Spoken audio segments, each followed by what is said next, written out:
Akala ng lahat ordinaryong estudyante lang siya sa high school, pero sa totoo lang, siya ang pinakamalakas na mandirigma, ang reincarnation ng Diyos mismo. Si J.Y. Mori, sa labas, parang tipikal na high schooler lang, pero sa loob, nag-iisa siyang nabubuhay at naghihirap simula nang mamatay ang kanyang lolo, ang huling natitirang pamilya niya noong bata pa siya. May pangarap siya, makalahok sa legendary na God of High School Tournament, ang pinakamalaking taonang mixed martial arts competition sa Seoul. Dito, ipinapakita ng mga pinaka-talented na batang mandirigma ang kanilang galing sa buong bansa. Ang pinaka-exciting, ang mananalo ay pwede humiling ng kahit anong kagustuhan sa mismong araw ng prelims. Ngunit sa araw ng prelims, nagising si JY at nakita niyang sira ang alarm clock niya, nakatulog siya ng sobra sa pinakamahalagang araw ng buhay niya. Agad siyang tumakbo papunta sa arena gamit ang bisikleta. Sa daan, napansin niya isang matandang babae na ninakawan ng magnanakaw sa motor. Nang marinig ang sigaw ng babae, naisip niya na baka siya ang lola ng isang batang may cancer. Agad niyang hinabol ang magnanakaw para mabawi ang pera. Eksperto siyang dumaan sa trapiko at halos mahuli na ang magnanakaw, pero lumiko ito sa ibang kalsada at naharang ng truck. Sinubukan ni JY na umakyat sa ramp para sundan ang kalsada, pero aksidente niyang nabangga ang isang babae sa harap ng bisikleta. Humingi siya ng sorry at nagpatuloy sa takbo, pero galit na galit ang babae dahil nabasag ang salamin niya, kumuha siya ng kahoy na espada at hinarang si JY. Na nagdulot ng crash. Ipinaliwanag ni JY ang malungkot na kwento ng ninakaw na lola at napaluha ang babae. Nagkaisa sila para habulin ng magnanakaw. Sinubukan ng magnanakaw na mawala sila sa pamamagitan ng matalim na liko, pero dahil sa babae at sa espada niya, nakasunod si JY. Naging confused ang magnanakaw at nagkalat ng pera para matigil sila, pero inabot siya ng babae sa isang aerial attack, nangyari lang, nabangga siya sa road sign. Akala ng magnanakaw nakatakas na siya, pero bigla siyang nataman sa mukha, basag ang helmet, bumangga ang motor. Humanga si JY at ang babae sa lalaking tumulong sa kanila, at tiningnan sila pabalik ng cool. Lumabas na late rin pala ang tatlo sa prelims ng God of High School, at halos hindi na sila makahabol. Paghinga nila, nagpasalamat si JY sa dalawa at nagpakilala. Si lalaki na may itim na buhok ay si Han, at ang babae ay si Mira. Dumating ang oras ng tournament. Pinakilig ng announcer ang audience habang ipinaliwanag ang rules, sobrang simple lang, walang limitasyon, at magpapatuloy ang laban hanggang sumuko o matalo ang kalaban. Bawat kalahok ay may bracelet na nagpapakita ng kanilang stats para sigurado ang agarang medical attention kung may injury. Matapos ang pagpapaliwanag, lahat ng kalahok ay tinawag sa stage. At sa isang twist, sinabi na magsimula na agad ang laban. Nagulat ang lahat, sa halip na traditional duel pairings, Battle Royale ang format.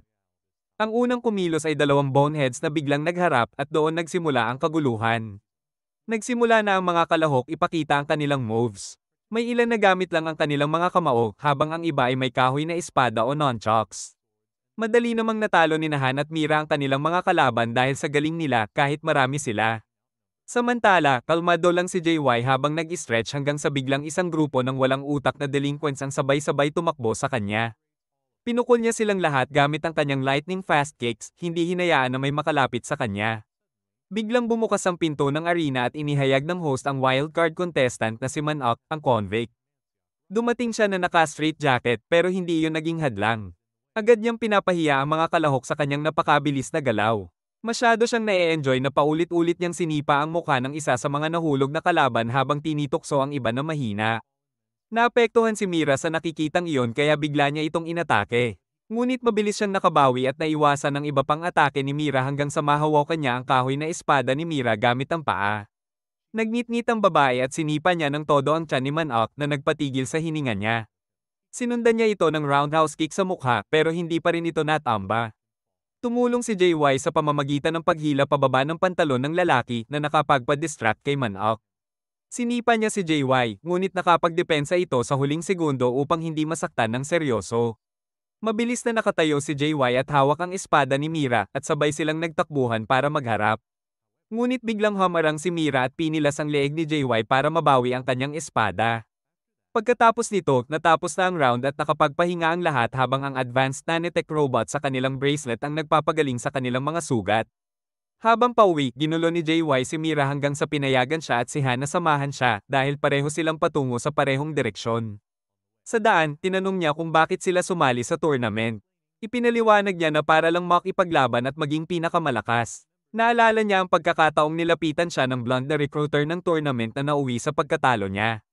Sinabi ni Han na para lang siya sa pera habang ipinahayag ni Mira na gusto niyang buhayin muli ang swordsmanship dojo ng pamilya nila. Tinukso siya ni JY sa pamamagitan ng pagkuha at paglalaro sa espada niya habang sinusubukan itong bawiin ni Mira, ngunit aksidente niyang nahulog ito sa ilog. Hindi na nakayanan ni Mira ang pangyayari, sinapak niya si JY at sinabi na mawala siya sa harap niya. Hindi na nagsalita, sumisid siya sa tubig para hanapin ang espada.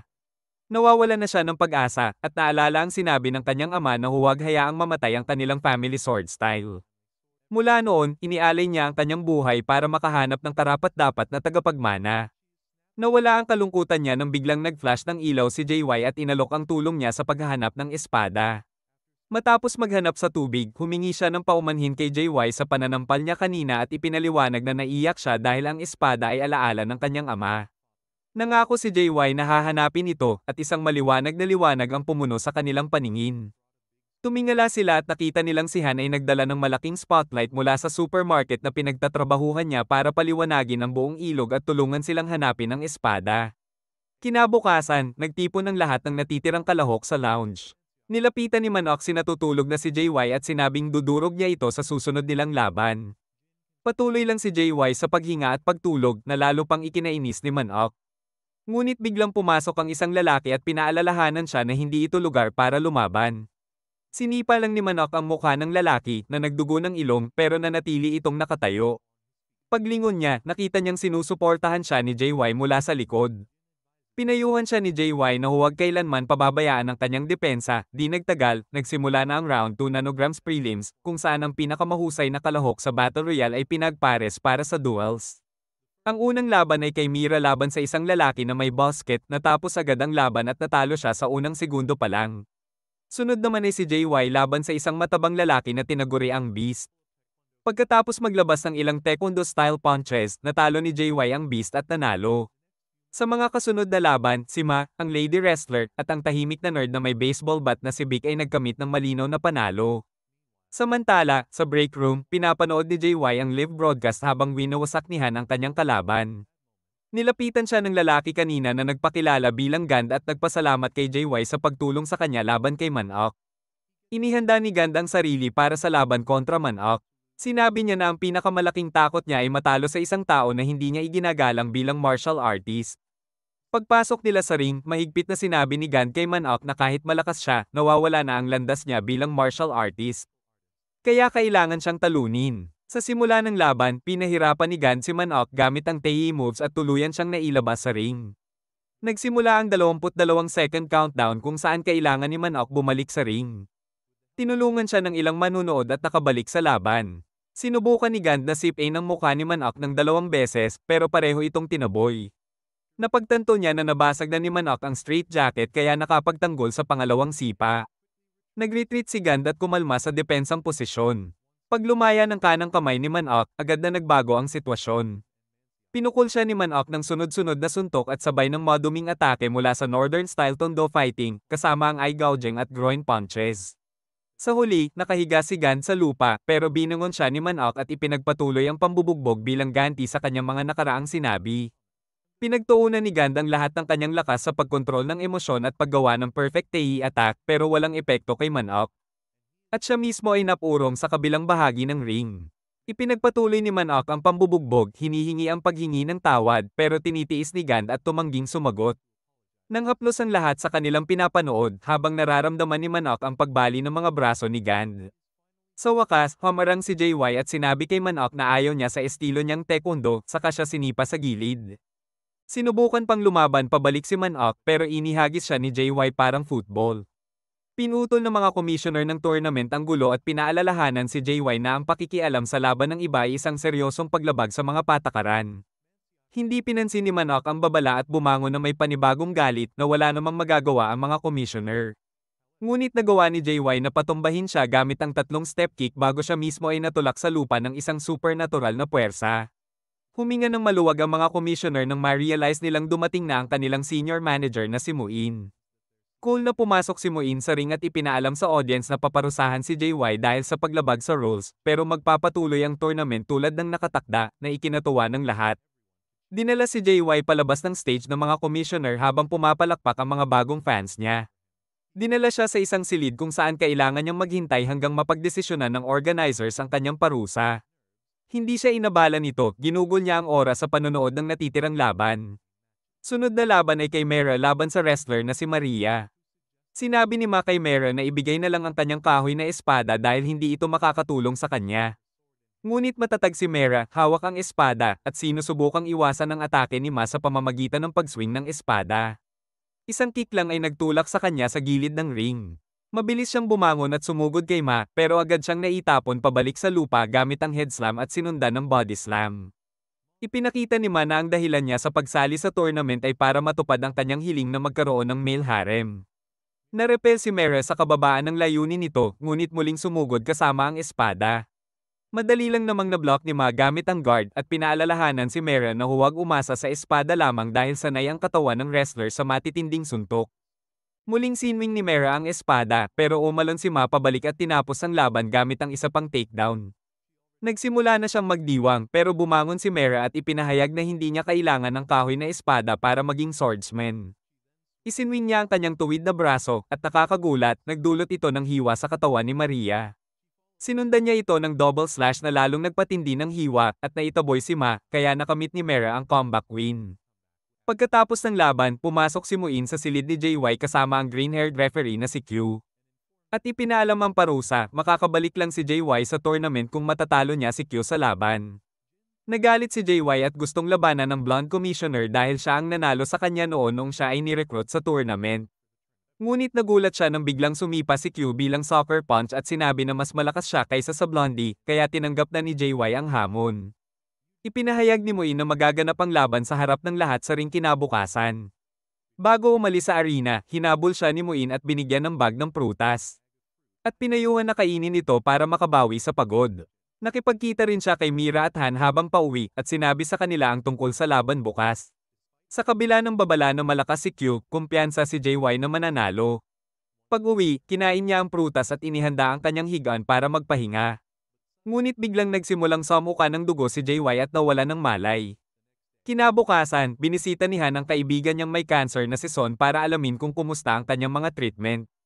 Ipinaliwanag ni Son na malapit na siyang subukan ng isang bagong gamot. Pero napakamahal nito kaya ang kapatid niyang babae ay nagtatrabaho ng araw at gabi para makuha ang pera. Narinig din niya na si Han ay nagtatrabaho ng overtime sa maraming lugar at hinihiling niya na tigilan na ito para sa kanya. Tiniyak ni Han na gagawin niya ang lahat para gumaling ang kaibigan niya kahit ano pa ang mangyari. Mamaya, habang nagtatrabaho sa restaurant, nilapitan siya ng dalawang kilalang delinquent sa school. Tinukso siya tungkol sa sakit ni Son, sinasabing karapat-dapat lang ito at pinaanto pa kung paano wala raw halaga si Han kung wala si Son. Pinasabog pa nila ang isang lata sa kanya na nagtulo sa kanyang damit. Sa kabila ng pang-aapi, nanatiling kalmado si Han at nagpatuloy sa trabaho bilang waiter. Pagkatapos ng shift, pumunta siya sa arena para sa susunod na round ng prelims. Na-match siya kay Vic, ang nerd na may baseball bat. Habang nagtatapat, hinulaan ni Vic na si Han ay isang karate practitioner dahil sa mga calluses sa kanyang kamay. Sinimulan ni Han ang offense iba, pero lahat ng suntok niya ay naiiwasan ni Vic. Sunod, inilatag ni Vic ang 6 na sunod-sunod na swings na eksakto sa bawat galaw niya. Nagulat si Han sa kakayahan ni Vic at ngumiti si Vic, ipinaliwanag na 3 taon na niyang pinag-aralan ang lahat tungkol sa karate at alam na niya kung paano i-counter ito ng perpekto. Sinabi niya na sumali siya sa tournament para subukan ng teorya na ang taong may intelligence at lakas ay hindi matatalo. Inamin ni Han na interesante si Vic at nagpatuloy sa laban na may bagong focus. Naglunsad si Vic ng whirlwind attacks pero bawat swing niya ay naiiwasan ni Han at sinusubukan nitong suntukin ang mukha ni Vic. Halos tama ang suntok, ngunit nag-jump si Han para iwasan ang mababang atake ni Vic at pinalitan ito ng kick sa mukha nito. Napurong si Vic sa impact, ngunit agad siyang muling sumubok ng swings na nablock ni Han gamit ang mga braso. Lumapit si Vic para tapusin ang laban pero nadulas at nabangga ang ulo kay Han na nagdulot ng dugo. Inasahan niya ang sunod na atake pero sa halip nakita niya si Han na inaalok ang kamay para tulungan siyang bumangon. Tinanong niya kung bakit hindi siya inatake at sumagot si Han na magiging unfair kung ganoon niya pananalo. Kinuha ni Vic ang kamay ni Han at nagpa siya subukan kung hanggang saan tatagal ang ganitong uri ng attitude. Ginamit niya ang special attack na 12 spears na nagtama ng 12 na suntok sa torso ni Han bago pa man niya namalayan. Nanlumo ang mga tuhod ni Han at sinabi ni Vic na pati internal organs niya ay naapektuhan, kaya tila panalo na si Vic. Ngunit naalala ni Han si Son na kahit hirap, may pag-asa at nagpapatuloy sa laban. Bumangon siya at handa na ulit makipaglaban. Naglunsad si Vic ng 72 sunod-sunod na attacks pero naipagtanggol ni Han ang mga ito gamit ang air shield at sinundan ng arm slash na gumawa ng malakas na hangin. Hanggang sa naging tornado sa paligid ni Vic.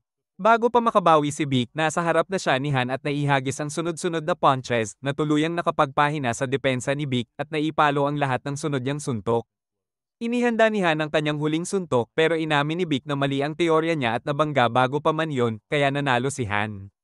Ito ang nagtapos sa lahat ng nakatakdang laban at nagsimula ang laban ni JY kontra Q na magtatakda ng kapalaran ni JY sa tournament.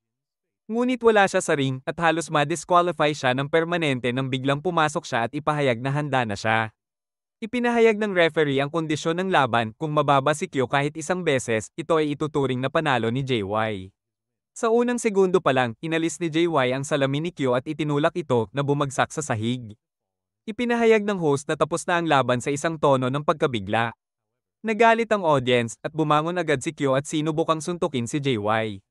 Naiwasan ni JY at sinundan ng kick na muli siyang napabagsak. Ramdam ni JY ang kakaibang init sa katawan niya pero wala siyang oras mag-alala dahil bumangon si Q at inilabas ang kanyang totoong lakas, isang higanteng Joker na may side. Sinwing ng Joker ang side kay JY kaya tumakbo siya para iligtas ang sarili. Isang swing ang nagtulak sa side sa lupa kaya nakalundag at nakatakbo si JY patungo sa Joker. Ngunit hinawakan siya nito gamit ang kabilang braso at inatake siya ng side. Akala ni JY, mamamatay na siya, pero bigla itong nawala.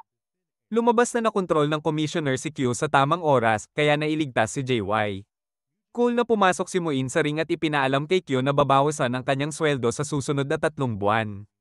Lumapit siya kay JY at sinabi na siya ang nanalo, habang tinitingnan siya ng mabuti na para bang may napansin siya. Ipinahayag ang 4 na huling fighters, JY, Han, Mera, at isang jiu-jitsu practitioner na si Yei. Ang unang laban ay itinakda sa pagitan ni Han at Mera na nagpagalit kay JY dahil hindi niya makakasama sa laban ng pareho. Habang pauwi, biglang hamarang sa kanila ang isang mamahaling kotse. Bumaba ang isang lalaki na nakasuot ng suit, lumuhad sa harap ni Mera at sinabi na ang dahilan ng kanyang pag-iral ay makilala siya at hilingin ang kamay niya. Wala silang alam na sisigot. Lumabas na ang lalaki na si Sonjin ay isang mayamang multi-talented businessman at kilalang martial arts icon sa bansa.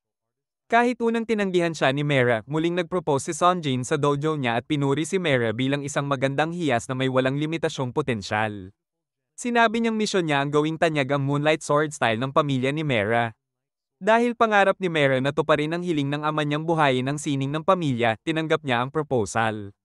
Ngayon, hinarap ni Mera ang kanyang tiyuhin na nag-alaga sa kanya mula nang mamatay ang ama at tinanong si Sonjin tungkol sa tunay niyang layunin dahil bata pa si Mera at bago lang sila nagkakilala. Iginiit ni Sonjin na nakikita niya ang potensyal ng Moonlight Sword style at dedikado siyang gawing kasing tanyag nito na maipapakita sa Olympics sa loob ng 5 taon. Iginiit niya na siya ang susi sa pagtupad ng pangarap na hindi nagawa ni Mera at ng ama niya. Samantala, narinig ni JY ang isang grupo ng chismis na schoolgirls tungkol sa di umano'y engagement ni Mera, kaya agad siyang pumunta sa bahay nito upang tutulan ang kasal. Galit na tinuro ni JY kay Mera na kung itutuloy niya ang kasal, wala na siyang oras para sa tournament at kailangan niyang mag-withdraw. Sinubukan ni Mera na isara ang pinto, pero hinarang siya ni JY gamit ang paa at tinanong kung mas importante ba ang random na lalaki kaysa sa Moonlight Sword style. Sagot ni Mera, kasal siya dahil sa layuning iyon. Nalito si JY at pinaituloy siya ni Mera palayo, isinara ang pinto. Ngunit hindi alam ni JY kung kailan titigil, tinawagan niya si Han at hiniling ang tulong nito, iginiit na kailangan nilang ayusin ang sitwasyon dahil mukhang malungkot at kakaiba si Mera noong huli niyang nakita siya. Pinayuhan siya ni Han na huwag makialam sa buhay ng iba at isinara ang tawag. Samantala, pinanood ng tiyuhin ni Mera habang nagbibihis siya ng puting wedding dress at naalala ang mga sakripisyo niya sa kanyang kabataan. Ang pagbibigay ng sarili niyang pagkababae para maging perpektong tagapagmana. Lumapit siya kay Sonjin at hiling na ipatigil ang kasal dahil kahit na iniisip ni Mera na siya ang nagpapasya, bata pa rin siya. Ngunit hamarang si Mera sa oras na iyon at kalmado niyang sinabi na alam niya ang kanyang ginagawa at gagamitin ang impluwensya ni Sonjin sa kanyang kapakinabangan. Ngumiti si Sonjin at pumayag sa kasunduan. Napagtanto ng nakababatang kapatid ni Mera na masayang nagplano ng kasal. Na hindi talaga gusto ni Mera ang lalaking pakakasalan niya, kaya palihim siyang umalis na malungkot. Nakita ni JY ang bata na umiiyak sa labas ng hall at tinanong kung ano ang nangyari. Ipinaliwanag ng bata ang lahat at natuwa si JY dahil tama ang hinala niya. Napagpasyahan niyang oras na para makialam, ngunit hinarang sila ng seguridad na nagsabing bawal pumasok ang mga bisitang walang imbitasyon. Sinubukan ni JY na pilitin pumasok pero hinawakan siya at binalaan na gagamitin nila ang lakas kung magpapatuloy. Siyempre, nagpatuloy si JY kaya sinimulang bugbugin siya ng batons at hindi niya nagamit ang taekwondo moves. Naghintay siya sa susunod na palo pero hindi dumating dahil hamarang si Han. Sinubukan ng mga gwardya na saktan si Han pero naiiwasan niya at itinulak gamit ang balikat na bumagsak sila parang domino. Sa wakas, nakapasok sila sa ceremony hall at sumigaw kay Mera na itigil ang kasal. Sinubukang makialam ni Sonjin pero sinabi nila na itigil ito dahil halatang tinutokso niya si Mera. Pagkakita sa mga gwardya na na-knockout, naisip ni Sonjin na kailangan niyang kumilos. Lumusab siya gamit ang espada pero hinawakan ito ni Han sa kalagitnaan ng swing at sinabi kay JY na puntahan si Mera. Lumapit si JY kay Mera ngunit tumangging tumingin sa kanya. Direktang sinabi niya na alam niyang ayaw talaga ni Mera na magpakasal at ipinaalala na walang saysay ang pangarap kung hindi niya ito gagawin sa sarili niyang paraan. Naalala ni Mera lahat ng oras na isinakripisyo niya bilang babae para sa kanyang pangarap pero napagtanto niyang naging walang saysay ang lahat dahil kamakailan lang ay nakatanggap ng eviction notice ang dojo nila. Sumigaw siya kay JY, sinasabing sobrang simple ang tingin niya sa sitwasyon, itinulak ang bouquet sa mukha niya at sinuntok siya. Nablock niya ang suntok ngunit ramdam ang lakas nito. Patuloy siyang sumusuntok hanggang sa isang palo ay tumama sa tiyuhin niya dahil pumasok siya para harangan. Tumingin ang tiyuhin kay Mera at tiniyak sa kanya na hindi niya kailangang gawin ito kahit ang ama niya ay hindi ito gusto para sa kanya. Pinilit din ng kapatid ni Mera na pakasalan niya ang isang taong tunay na mahal niya at makakapagpasaya sa kanya. Naalala ni Mera ang pagtuturo ng kanyang ama na ang essence ng kanilang sword style ay gamitin ng mga teknik sa sariling paraan. Dahil dito, nagbago ang isip niya at sinabi kay Sonjin na ayaw na niyang magpakasal. Napailing si Sonjin at nagsimulang tumawa at sa wakas ibinunyag ang kanyang tunay na layunin, gusto lang niya kuhanin ang lakas ng tagapagmana ng Moonlight Sword. Inilabas niya ang kanyang kapangyarihan sa anyo ng nakakatakot na samurai, katulad ng Joker sa laban ni JY. Nasugat niya ang katawan ni Mera pero pinigilan niya ang espada at ginamit ang Moonlight Sword style move C at P para suntukin ang mukha ni Sonjin ng malakas hanggang sa matamba ito. Lahat ay lumikas sa gusali pagkatapos ng insidente. Pagkatapos nito, bumalik ang trio sa kanilang karaniwang kalokohan. Biglang may tumunog na busina, isang nakabalot na Sonjin ang nagpaalam habang win-eye-wave ang espada sa kanila. Pinili ni Mera na hayaang makaalis siya dahil hindi niya kailangan iyon para buhayin ang pangarap ng ama niya. Magkasama, naglakad sila sa paglubog ng araw, magkahawak kamay at nagtatawanan. Pagkatapos, tinawag si Han sa ospital dahil nasa critical condition ang kanyang kaibigan at kailangan ng agarang operasyon. Pinanood niya ang mga doktor na tumatakbo at ginagawa ang lahat para iligtas siya. Kinabukasan, natulog si JY at kailangang magmadaling pumunta sa arena para makita ang laban ni Han at Mera. Ngunit pagpasok niya, nagulat siya nang makita si Han na brutal na inaatake si Mera hanggang kailangan siyang pigilan ng referee at sinabing panalo na siya. Nakahiga si Mera sa lupa, duguan. Matapos ang laban, nanatiling tahimik si JY habang dumadaan si Han, malamig na sinasabi na magkikita sila sa finals. Kinabukasan, nakaharap ni JY ang jiu-jitsu fighter na si Yei sa semifinals. May kumpiyansa si Yei na matatalo niya si JY dahil nakita ang laban niya kay Manok pero agad siyang na-humble ng isang hindi inaasahang roundhouse kick na nagpahiga sa kanya. Sa laban na yun, nakumpirma na si JY at Han ang finalist sa regional prelims. Matapos ang laban, binisita ni JY si Mera sa clinic ward kung saan nagpapagaling pa sa mga sugat sa tulong ng nanobots mula sa bracelet. Umupo siya sa tabi niya, nalulungkot at nadidismaya dahil inakala niyang kaibigan nila si Han. Ngunit sinabi lang ni Mera na natalo siya dahil mas mahina siya kay Han at pinaalalahanan si JY na huwag maliitin ang kakayahan nito sa finals. Kinabukasan, nakaharap na ni JY at Han ang isa't isa sa finals. Sa simula, walang makakakuha ng upper hand, bawat kick ni JY ay sinasabayan ng equally powerful na punch ni Han. Matapos may tulak ng maraming beses, naalala ni JY ang dagwang katawan ni Mera mula sa laban kahapon na nagalit sa kanya. Dahil dito, naidudodge niya ang susunod na atake ni Han at sinundan ng 3-step kick na nagtulak kay Han sa kabilang bahagi ng ring. Inabot ni JY ang kamay ni Han at sinabing bumangon at kinuha ito ni Han. Sa nakakagulat na twist, humingi siya ng tawad dahil hindi niya kailanman inisip na kaibigan nila si JY. Hinagis ni Han si JY sa ere at inihanda ang sarili para sa sunod-sunod niyang pinakamakapangyarihang atake. Habang binubugbog niya si JY, naalala niya ang pag-uusap nila ni Muin ilang araw bago, kung saan gumawa si Muin ng kontrata kay Han kung makakamit niya ang landslide victories sa semifinal at final ng prelims, gagamitin ng organizers ang nanobots para ganap na magpagaling kay Son. Inihanda na ni Han ang finishing blow pero sa hindi inaasahan, nakahanap ng lakas si JY para bumangon at sumugod gamit ang sariling makapangyarihang kick. Sabay silang umatake, pero sa huli, tumama ang atake ni Han at bumagsak si JY sa lupa. Duguan. Nagsimula ang 10-second countdown para bumangon si JY at sa huling segundo, nakabangon siya. Ngunit sa parehong oras, lumapit si Muin kay Han at ipinaalam na pumanaw na si Son. Nabigo ang espiritu ni Han sa crucial moment at bumagsak siya. Bumangon siya muli, pero sa natitirang laban, puro depensa na lang ang nagagawa habang iniisip ang mga alaala nila ni Son. Biglang may narinig na tinig sa megaphone, si Mira, na pumunta sa ring at iniabot ang isang sulat mula kay Son, na huling nakilala siya sa ospital at hiling na ibigay kay Han. Muling nabuhay ang motibasyon ni Han at muling hinarap si JY na may ngiti. Nag-excite si JY na hinarap na muli ang kaibigan sa laban. Habang nagpapatuloy ang laban, bumabalik sa isip ni Han ang mga salita ni Son, walang pagsisisi sa buhay niya, kaya dapat lumaban si Han para sa sarili niya, hindi para sa iba. Ang laban ng dalawang Titan ay naging perpektong bagyo habang pinupuri ang galaw ng bawat isa. Ginamit ni Han ang special move niyang Asher Dragon para ihagis si JY sa ere, at naunawaan ni JY na siya ang pinakamahusay. Ginamit niya rin ang Asher Dragon sa sariling kick na tuluyang nagpabagsak kay Han. Pagkatapos may deklara si JY na panalo, iniabot niya ang kamay kay Han at sinabing magkaibigan sila. Tumawa si Han at bumangon sa tulong ng kaibigan. Habang pumapalakpak ang crowd, tinulungan nina JY at Meres si Han palabas ng ring habang nagbibiroan pa rin tulad ng dati. Matapos ang finals, naitalaga ang first at second place sa prelims ng kanilang district si JY at Han, ayon sa pagkakasunod. Ngunit ang third place ay nakasalalay sa laban nina Mera at Yei. Mabait si Yei at sinabi na hindi niya ipagpipigil ang sarili kahit babae si Mera, pero pinutol siya ni Mera sa kalagitnaan ng pangungusap gamit ang isang swing na nagpabagsak sa kanya sa pinaka-embarrassing na paraan. Matapos ang laban, inanunsyo na ang top 3 nanograms bawat district ay ongat sa main God of High School tournament bilang isang team, na magtutulungan laban sa iba pang teams para umusad sa tournament.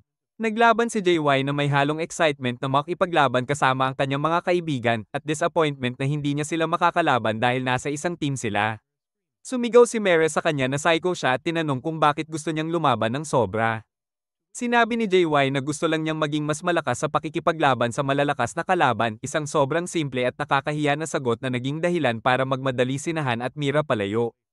Habang sinusundan siya ni JY, nakalampas siya sa isang matandang lalaki na may kakaibang aura, ngunit nang lumingon siya, wala na itong makitang tao.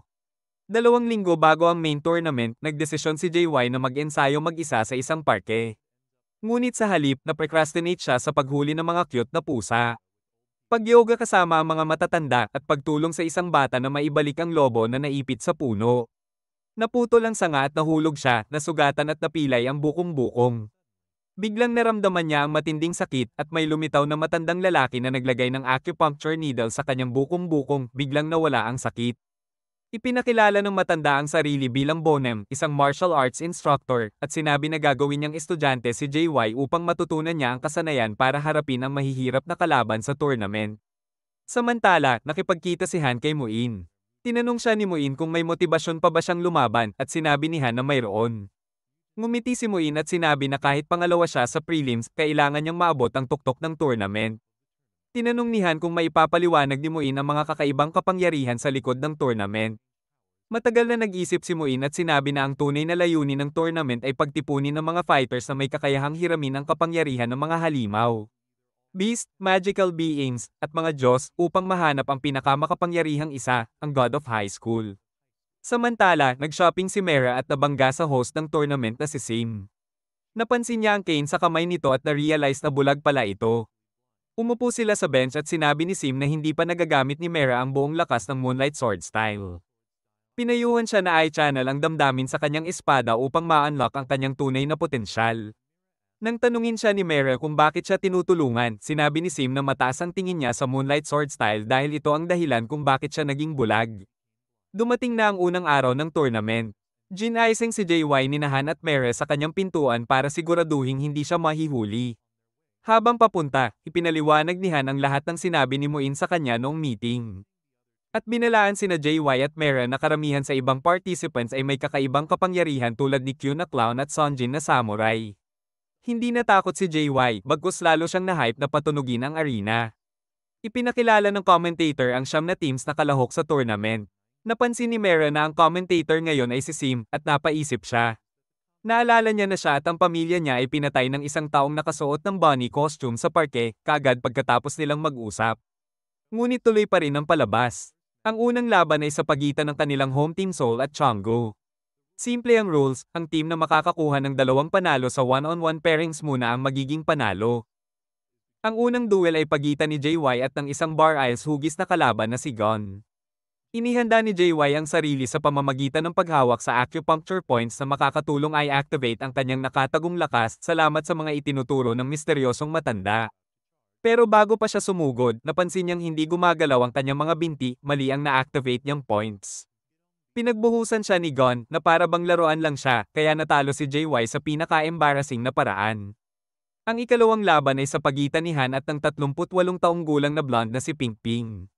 Nakapalo si Han ng isang punch at double combo kick sa leeg ni Ping. Hinayla siya ni Ping sa sinturon at iniikot-ikot sa hangin bago ihagis sa ere.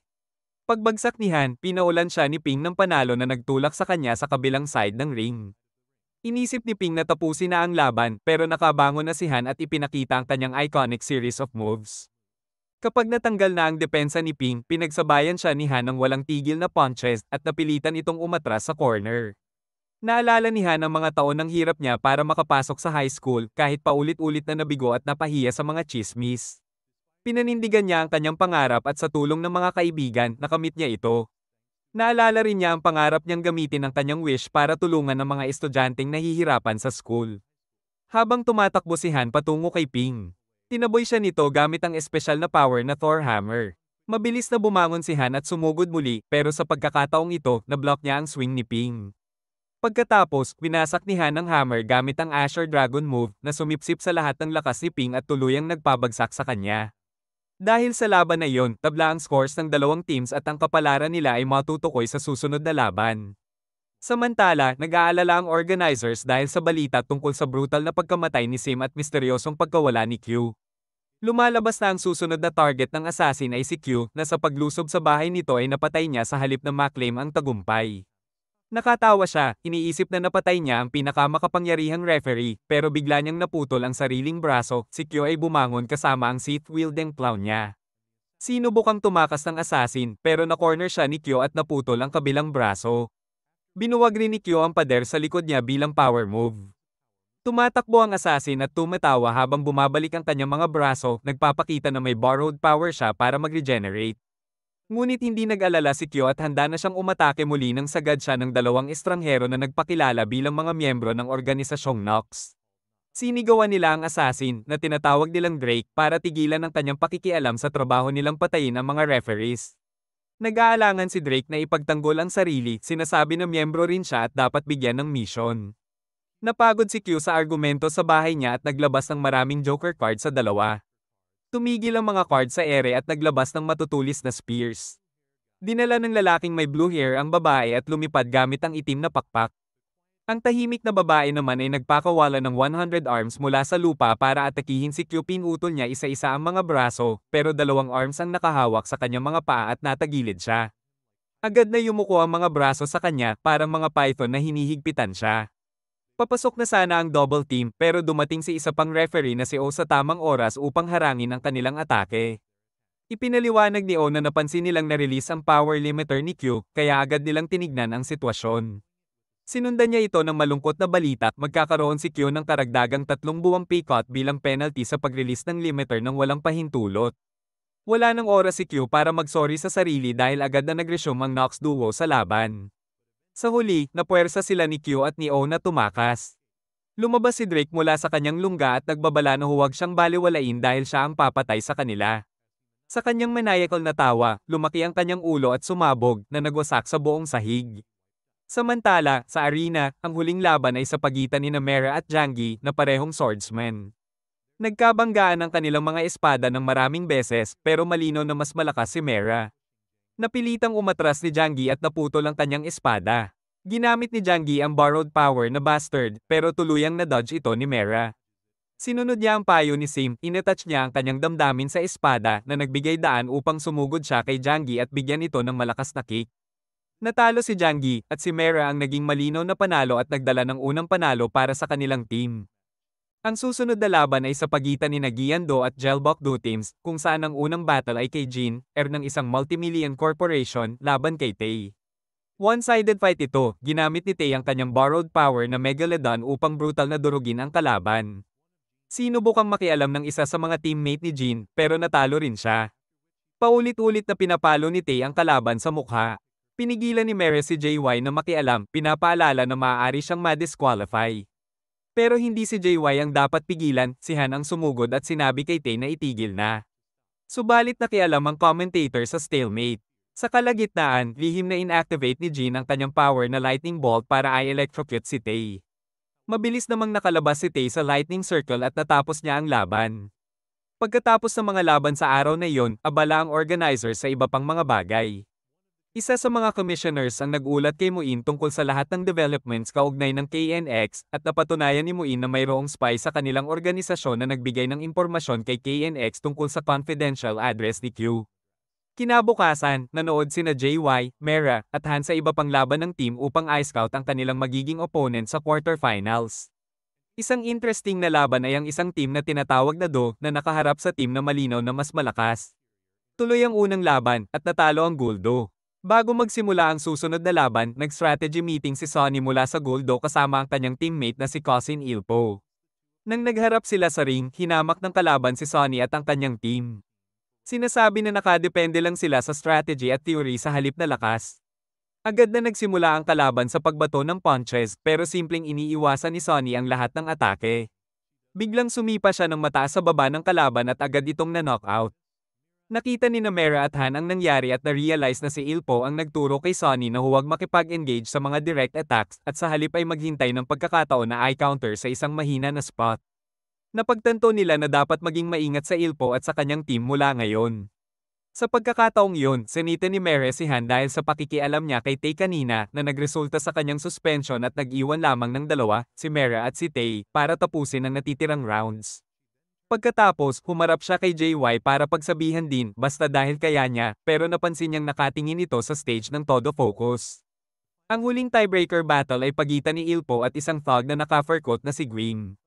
Nagkaroon sila ng eye contact at seryosong sinabi ni Ilpo kay Grim na hindi niya kayang talunin ito, kaya dapat na lang sumuko.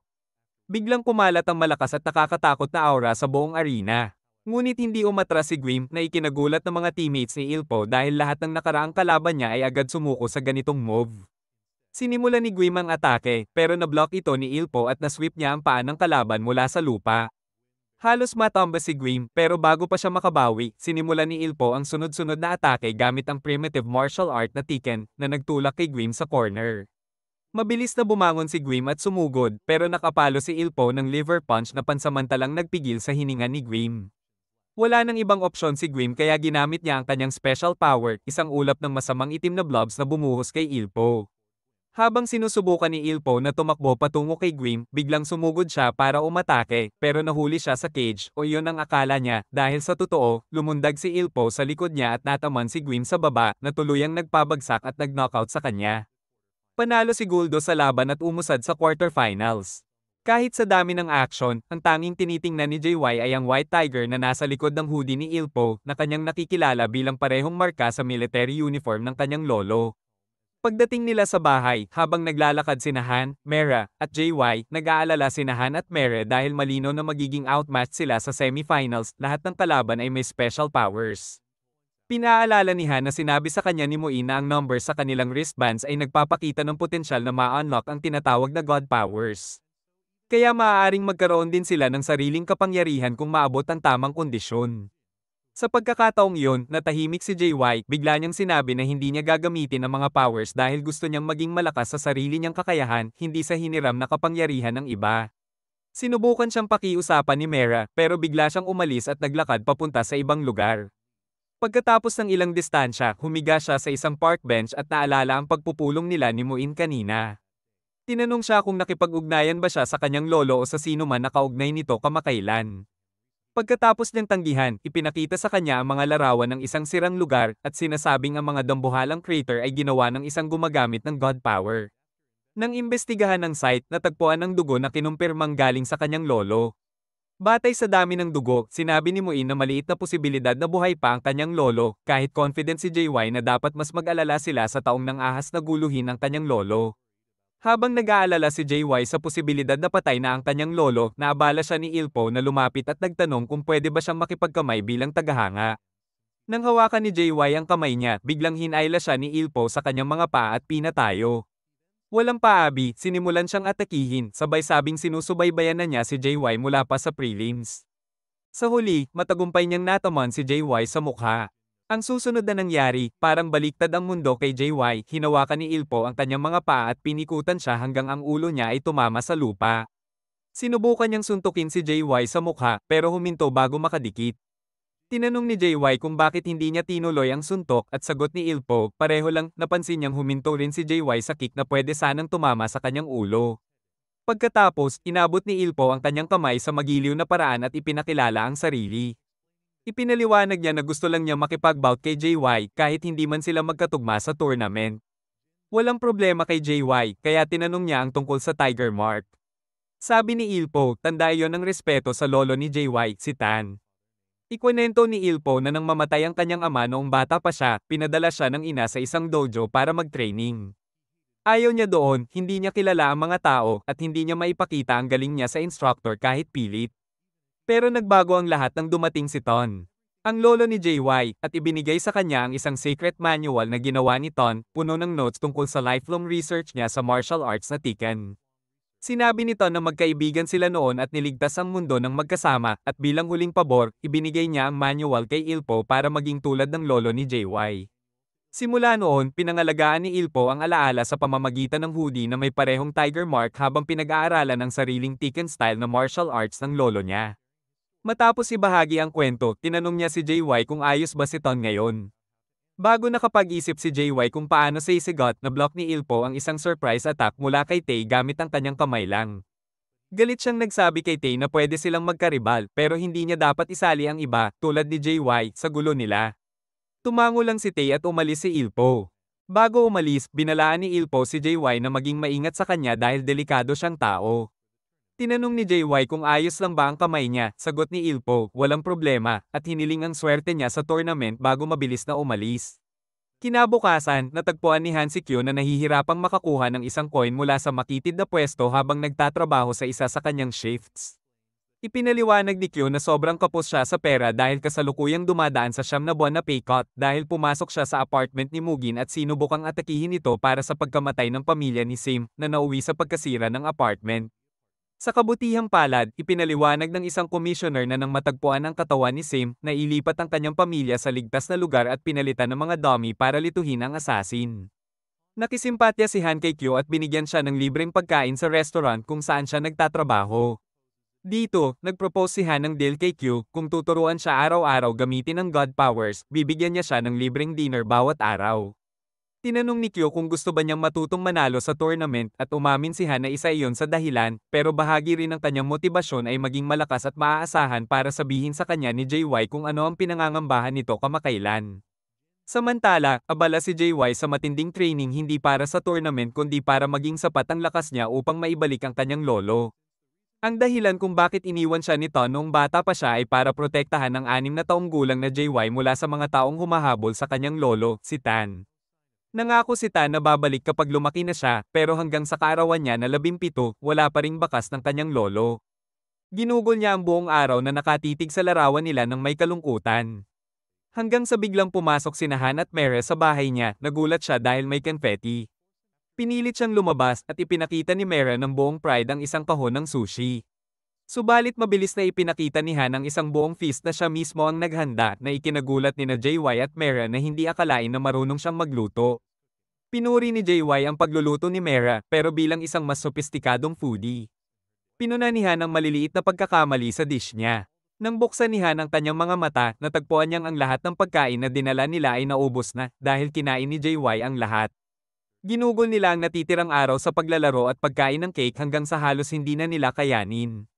Sa gabi, sinubukang tanungin ni Han si JY kung ayos lang siya, pero nagbago siya ng isip at pinili na lang siyang tuksuhin. Kinabukasan, may kumatok sa pinto ni JY, ngunit nang buksan niya, natagpuan niya lamang ang isang sobre sa kanyang doorstep. Nang buksan niya ito, mayroong mapa at larawan ng kanyang lolo na nakatali at nasugatan. Agad niyang iniwan lahat at nagbisikleta patungo sa lokasyon sa mapa, determinado na mailigtas ang kanyang lolo bago magsimula ang tournament. Ang lokasyon ay isang abandonadong warehouse. Pumasok siya at natagpuan ang kanyang lolo sa lupa, nasa napakasamang kondisyon. Sinubukan niyang gisingin ito, ngunit biglang tumawa ang kanyang lolo at lumabas ang boses ng isang estranghero mula sa katawan nito. Sinabi nito na madali lang siyang lokohin. Unti-unting nagiging disfigured ang katawan ng kanyang lolo hanggang sa sumabog na nagdulot ng malaking pinsala sa warehouse. Nang makabawi si JY, nakita niya ang isang lalaking may gray hair na nagngangalang Faye na nakangisi at nagsabing trabaho niya ang alisin ang small fry tulad ni JY upang mapabilis ang proseso ng awakening ng tinatawag na key. Nag-ipon ng lakas si JY at tumayo habang ginagaya ni Faye ang kanyang sarili sa pamamagitan ng clones. Samantala, nagpanik sina Mera at Han sa pagkawala ni JY at sinubukang humintay para makasagasa sa oras. Ngunit sinabi ng commissioner na magpapatuloy ang laban ayon sa schedule at ang tanging magagawa nila ay umasa na makarating si JY bago ang ikalawang laban. Sinabi ni Han kay Mera na mag-focus sa panalo sa unang laban at siya ang hahanapin si JY. Nagsimula ang unang laban sa pagitan ni Mera at isang nakabihis na miyembro ng Team Jedu. Pagkatapos magsimula ang laban, nagbukas ang kanyang damit para ipakita na siya ay isang malaking, shredded, self-proclaimed sea monk na nagngangalang Lee. Gumawa si Mera ng ilang atake kay Lee, ngunit nanatiling hindi nasasaktan si Lee dahil sa makapal na sunscreen na bumabalot sa kanyang katawan. Naiinis si Mera at umakyat sa kanyang likod para siya isindakan. Nang mahulog siya sa lupa, sinubukan niyang muli na manakit gamit ang kanyang kamay, ngunit naipagtanggol siya ni Lee at nahawakan mula sa likod. Bago niya matapos ang kanyang takedown, pinasok ni Mera ang kanyang espada sa espada ni Lee upang tamaan ang mga mahahalagang bahagi ng katawan nito na nagbigay daan sa kanya para makalaya. Muli siyang umatake, ngunit tinamaan si Lee ng kanyang sariling teammate ng espada na nagbigay daan kay Lee upang agad mapigilan ang swing ni Mera. Napagtanto ni Mera na ginagamit niya ang espada ng kanyang ama na nag-trigger ng emosyon niya. Sinabi ni Lee na matagal na niyang gustong malaman kung sino ang gumamit ng espada bago ito. Dahil napakagaling gamitin ito, nagngit-ngit si Mera, itinulak ang kanyang espada at muling sinubukan ng swing habang sumisigaw na ibalik ang espada. Ngunit na-block ni Lee ang kanyang atake, at sa pagkakataong ito, naputol ang dulo ng espada ni Mera.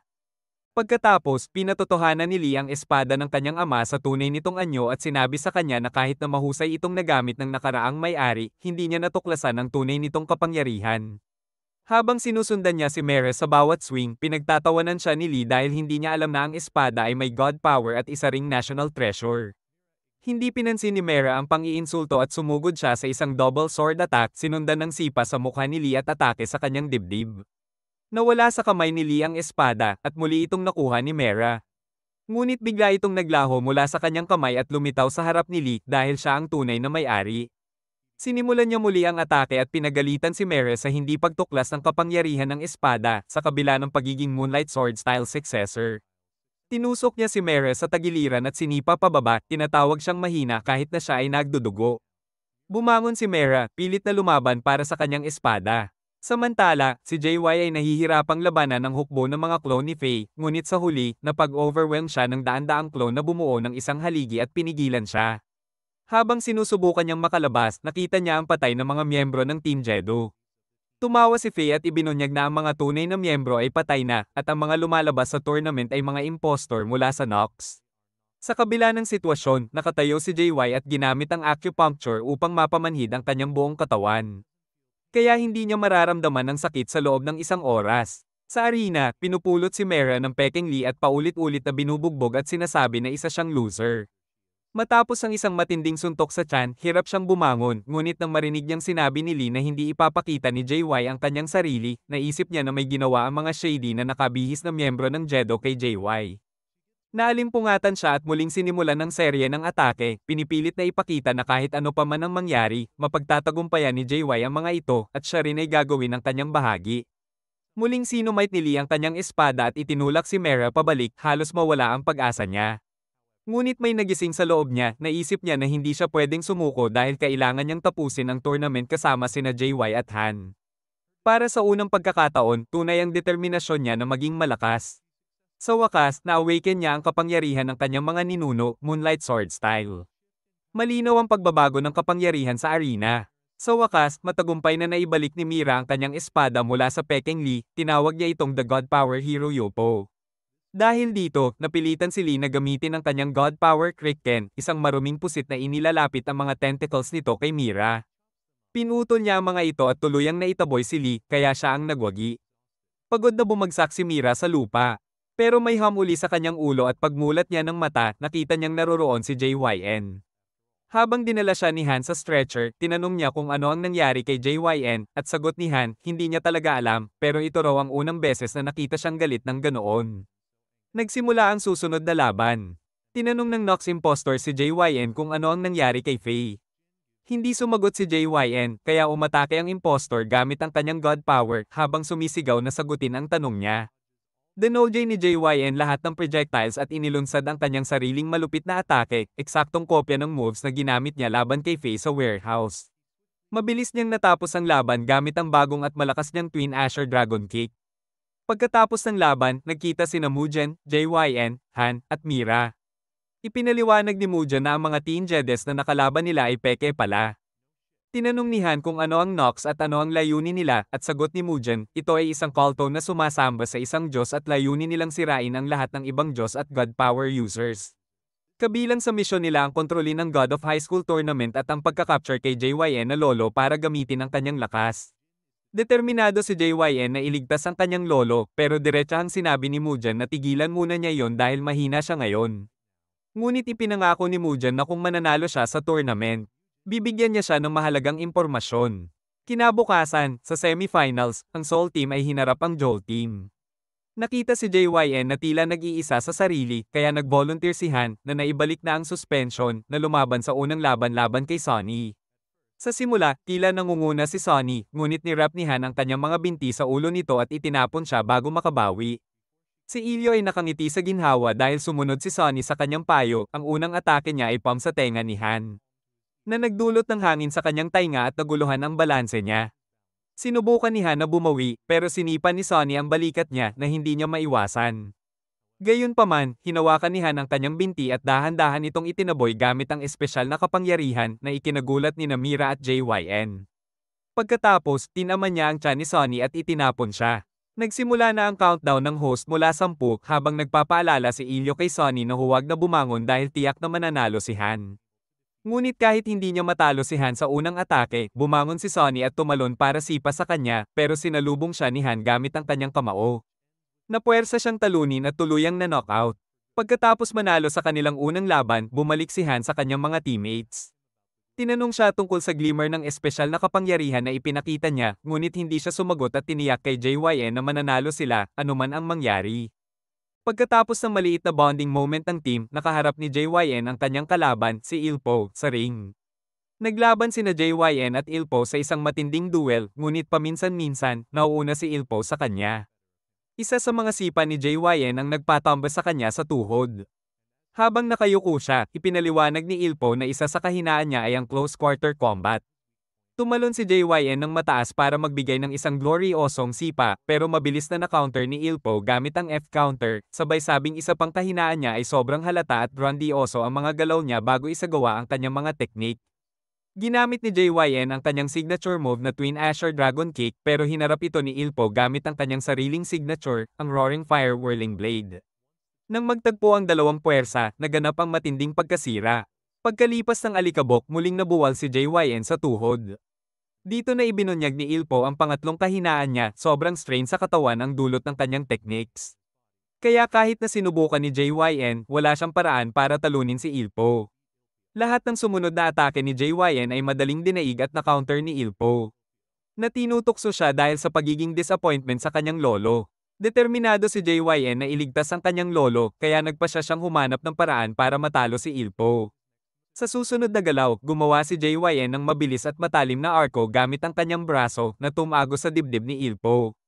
Nagulat si Ilpo nang makita na ginamit ni JYN ang Mirror's Moonlight Sword style. Batay sa mga kahinaan na ibinahagi ni Ilpo, ipinagpatuloy ni JYN ang paggamit ng Moonlight Sword style para atakihin siya mula sa distansya. Sinubukan ni Ilpo na kontrahin, pero ginamit ni JYN ang subtle reverse technique ni Han para ibalik ang puwersa ni Ilpo laban sa kanya nang hindi halatang nababasa ang galaw niya. Tinanong siya ni Ilpo tungkol sa kanyang pangatlong kahinaan at sinabi ni JYN na bahala na muna dyan habang nagpapatuloy sa sunod niyang atake. Habang naglalaban, hinikayat ni Ilpo si JYN na parang coach at parehong nag-e-enjoy sa labanan. Sa huli, na-activate ni JYN ang kanyang bagong move, ang Azure Dragon Tempest Dance, pero hinarap ito ni Ilpo gamit ang ultimate niya, Raging Fire's Blazing Edge. Nagtagpo ang dalawang kapangyarihan sa isang malakas na pagsabog, at sa huli, si Ilpo ang natamba sa lupa. Habang nakahiga, naalala ni Ilpo ang alaala kay Ton, isang bagay na hindi niya ibinahagi kay JYN, kung saan hiningi ni Ton na turuan niya si JYN ng lahat ng kaya niya kung sakaling magtagpo sila. Ngumiti si Ilpo sa sarili dahil natupad niya ang hiling ni Ton at napalakas niya si JYN na karapat-dapat maging apo ni Ton. Biglang may nagbago. Bumangon si Ilpo na may bagong anyo, silver white hair, yellow eyes, sharp fox ears, at 9 tails. Ipinasok ng 9-tailed fox spirit ang sarili sa katawan ni Ilpo para maghiganti. Matagal na sanang nagturo ang fox spirit para protektahan ng Lord of the Heavens, pero nang naging sobra ang lakas niya, natakot ang Lord at ipinataw ang kaparusahan sa kanya. Sa galit, winasak ng 9-tailed fox spirit ang kalahati ng langit at bumaba sa Earth para balang araw, magising muli at makumpleto ang kanyang paghihiganti. Dahil sa malaking pagbabago kay Ilpo, nagdesisyon si JYN na maging maingat at unti-unting suriin ang sitwasyon. Nagpakawala siya ng ilang jabs, pero hindi tinagos ni Ilpo ang kanyang shield. Agad nagpalit ng posisyon si Ilpo gamit ang kidlat na bilis at umatake ng sunod-sunod, halos imposible para kay JYN na makarespond. Bumangon si JYN at ginaya ang lightning fast moves ni Ilpo para mabigla ito. At sinubukang ilabas ang Azure Dragon Tempest Dance, pero sa huli, tinama siya sa tiyan ng isang malakas na suntok. Habang nagpapagaling si JYN, napansin niya si Ilpo na nahihirapang makontrol ang kanyang 9-tailed form, pero hindi nagtagal, bumalik ang kanyang yellow eyes. Sa kabila ng lakas ng kalaban, determinado si JYN at hindi sumusuko. Pinagsabay niya ang kanyang sariling fire attack sa atake ni Ilpo na lubos na bomb alot sa kanila. Naglunsad si Ilpo ng isa pang atake, iniisip na dito na matatapos ang laban, ngunit nakakita si JYN ng isang vision na nagbigay sa kanya ng lakas para patayin ang apoy ni Ilpo. Naguluhan si Ilpo kung sino talaga si JYN at sinubukan niyang sirain siya, pero kalmado itong nag-counter gamit ang kanyang windstorm na pinabagsak si Ilpo sa himpapawid, kung saan isang higanteng kamay ang dumurog sa kanya pabalik sa ring. Sa wakas, natalo si Ilpo at si JYN ang nanalo sa laban. Nagsigawan at nag-cheer sina Han at Mira at tinanong kung God power ang gamit niya na sinagot ni JYN na hindi siya sigurado. Samantala, sa buong laban, nakikipaglaban si Muan kay Mandok, isang mataas na miyembro ng Nox na kayang summon ang kanilang God. Ngunit nang maramdaman nila ang presensya ng 9-tailed spirit na tinatawag nilang Ki, huminto sila sa duel para obserbahan ang kinalabasan. Matapos ang nakagugulat na pagkatalo ng spirit, nagdesisyon si Mandok na mag-ingat at agad na umalis sa lugar. Pagkatapos nito, iniutos ni Muan sa mga commissioners na siguruhin ang Ki na si Ilpo at maging alerto sa anumang patibong ni Mandok. Pagkatapos ng laban, bumisita si JYN kay Ilpo sa secure hospital ward kung saan nakalagay siya. Nandun na rin ang ibang teammates ni Ilpo. Matapos ang maikling kwentuhan, sinubukan ni JYN na umalis pero pinilit siya ni Ilpo na manatili pa ng kaunti. Ginawa niya ang dahilan para mapalabas ang iba. At nang mag-isa na sila, tinanong niya si JYN kung may iba pa siyang gustong pag-usapan. Tumango si JYN at sinabi na tungkol sa kanyang lolo. Ikinwento niya na si Ton ay posibleng nahuli ng Nox at kailangan niyang manalo sa tournament para makakuha ng mahalagang impormasyon mula kay Muan. Muling binalaan siya ni Ilpo tungkol kay Tae, ang kanyang kalaban sa finals, na sinasabing delikado at napakalakas pero tiniyak na mananalo si JYN kung ilalagay niya ang buong isip at puso sa laban. Di nagtagal, isang pagsabog ang Humanig sa hospital ward na nagdulot ng pagkawala ng malay kay Sonny at sa isa pang teammate ni Ilpo. Sa gitna ng alikabok at usok, nakita ni Ilpo si Tae na nakaharap sa isang monster version ni Jin na kasama rin sa ward matapos matalo ng brutal kay Tae. Dahan-dahang lumalapit si Jin kay Tae. Sinasabi na hindi siya matatalo habang iniabsorb ang lahat ng katawan ng tao sa daan. Nag-alala si Ilpo para sa kaligtasan ng kanyang mga kaibigan at sumali sa laban, ngunit lumabas ang mga spike mula sa katawan ni Tay upang saktan siya, sabay utos na huwag niyang agawin ang kanyang prey. Naipakita ang sakit ni JYN at naglabas ng isang katawan na napagtanto nilang ito ay si Jin, ang maid at teammate niya. Sa puntong ito, tila nawalan na ng kontrol si Jin at naglunsad ng walang direksyon na atake. Lumapit ang maid niya at mahinang hiningi na kontrolin niya ang sarili, sinasabing okay lang siya. Parang naabot ng kanyang salita si Jin at nagsimulang bumalik sa kanyang isipan. Ngunit sa sandaling iyon, inilunsad ni Tay ang Megalodon at dinurog si Jin sa panga nito na ikinamatay niya. Nadamay rin si Sonny at ang isa pang teammate ni Ilpo sa atake, dahilan para mawalan si Sonny ng isang binti at ang teammate ng isang kamay. Ang makita ang pinsang si Sonny na walang binti at ang kaibigan na walang braso ay nagpaapoy sa dugo ni Ilpo. Sa huli, natalo rin sila at natagpuan ni JYN na parehong walang malay. Habang tumakbo siya papunta sa kanila, tinanong siya ni Tick kung nasaan ang key dahil gusto niyang gamitin ito para maging pinakamakapangyarihang nilalang na nabuhay. Bulong ni Han kay JYN na tumakas na lamang siya dahil hindi normal si Tick. Pero kilala si JYN, pinili niyang labanan siya. Sa Soul, sa wakas, napigilan ni Mua ng God at nasira ang kanyang magic rune na nagbigay daan sa God upang ilabas ang kapangyarihan nito sa mundo. Ngunit sa huling sandali, lahat ng mamamayan ng Soul ay na-teleport sa isang malayong cliffside. Nagulat si Namuan at ang mga organizers, ngunit alam nilang isa lamang ang may sapat na kapangyarihan upang gawin ito. Dumating si Jason, isa sa organizers ng tournament at lolo ni Jin, sa huling sandali upang maghiganti sa kanyang patay na apo. Sa kanyang labis na kapangyarihan, mabilis niyang pinuksa ang God at na-teleport pabalik ang lahat kasama ang high school gang sa Seoul ng ligtas.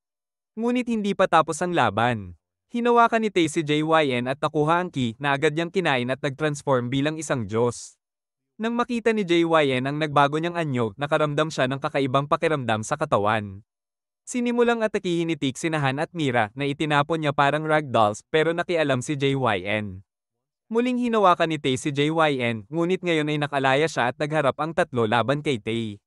Sa isang pagkakataon, itinapon ni Tae ang isang sibat kay JYN, ngunit ginamit ni Han ang kanyang katawan bilang shield.